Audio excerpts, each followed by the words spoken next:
అంతం కావాల్సిందే. ఉగ్రవాదం, ఉన్మాదం ఏ రూపంలో ఉన్నా, ఏ దేశంలో ఉన్నా ప్రపంచ మానవాళికి నష్టమే. భారత సైనిక పాటవానికి భారతీయుడిగా గర్విస్తున్నానంటున్న బీఆర్ఎస్ అధినేత, మాజీ ముఖ్యమంత్రి కేసీఆర్.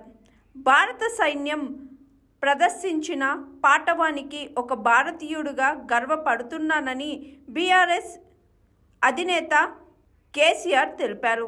ఉగ్రవాదం, ఉన్మాదం ఏ రూపంలో ఉన్నా, ఏ దేశంలో ఉన్నా ప్రపంచ మానవాళికి నష్టం కలిగించేదే తప్ప లాభం చేకూరదని ఆయన పేర్కొన్నారు. ఉగ్రవాదం అంతం కావాల్సిందే. ఈ విషయంలో పాజిటివ్గా ఆలోచించే ప్రపంచ శక్తుల్ని ఏకమై ఉగ్రవాదాన్ని అంతమొందిస్తేనే శాంతి సామరస్యాలు నెలకొంటాయి. భారత సైన్యం ఎంత విరోచితంగా దాడులు చేసిందో అంతే అప్రమత్తంగా ఉండి దేశ రక్షణలో ఎవరికి తీసిపోనట్లుగా వారికి శక్తి సామర్థ్యాలుండాలని భగవంతుణ్ణి ప్రార్థిస్తున్నాను అని పేర్కొన్నారు బీఆర్ఎస్ అధినేత KCR.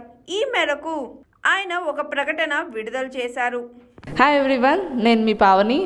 Please like, share and subscribe GRTV. Hi, I'm Jyoti Singh. Please like and subscribe GRTV channel.